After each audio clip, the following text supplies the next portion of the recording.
Pasakosime istoriją, kokių Lietuvoje nutinka dešimtis. Ką ten dešimtis? Šimtai. Ką ten šimtai? Tūkstančiai. Bet ne visiems tai pasiseka, kaip šios dienos mūsų laidos herojui Giedriui. Reiškia taip. Turiu aš dukrą. Jaunas buvau, jinai man gimė, bet aš jos kaip ir neauginau. Kodėl jūs jos neauginote?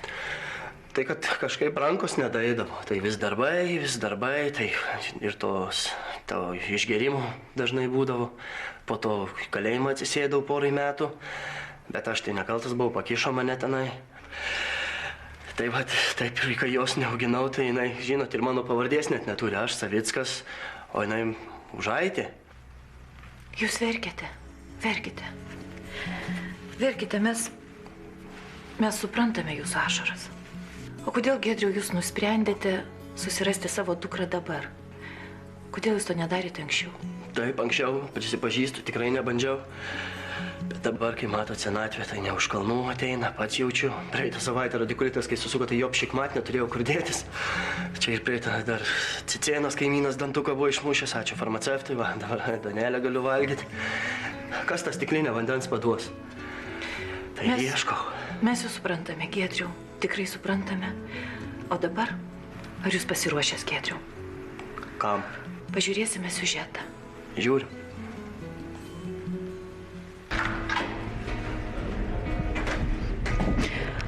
Ar galime užeiti? Prašau, bet tik tai trumpam, aš ruošiu spektaklį. Jūs, Edita Užaitė, aktorė, taip? Taip, taigi programėlį parašyti. Čia mano vaikas. Miela Edita, ši puokštė yra jums. Ir jie siunčia. Ar jūs bent numanote, kas? O, kaip išaugo. Aš nežinau, man žinote, kiek puokščių siunčia po spektaklių visokie durniai dėdai, kad pas mane jau namuose nebetelpa. Aš tikrai nežinau. Ne, tai ne jūsų gerbėjas. Dar pagalvokite, kas turėtų už ką jūsų atsiprašyti? Atsiprašyti manęs? Aš nežinau, žinokit, tikrai neturiu žalio supratimo.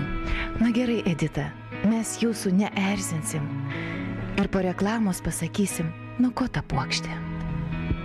Na ir štai mes grįžtame po reklamos ir pagaliau atskleisime Editai paslaptį, nuo kogi yra ši nuostabi puokštė.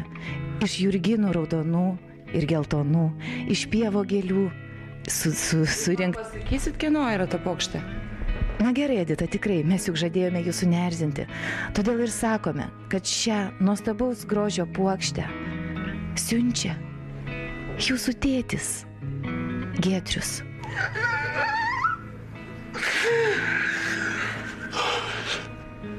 Ar priimsite ją? Taip. Jis nori jūsų atsiprašyti. Tai aš priimsiu. Nosis mano, akis mano, viskas mano. Tai kaip aš stoviu. Kaip jūs dabar jaučiatės, Edita? Palaukit truputį, galite nefilmuoti? Galim. Ar jaučiatės jau geriau, Edita? Jau mes galim tęsti, taip? Galim.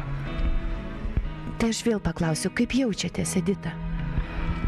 Aš pasimetus, nežinau. Tiek metų praėjo, iš tikrųjų, kai aš nemačiau jo labai ilgai. Baigit išjungti, nebegaliu. Ir jūs priimate tą puokštę, taip? Kai susipina džiaugsmas ir Tai gal jūs ir ateisite pas mus į laidą, į studiją? Aš nežinau. Štai toks siužetas, Giedriau.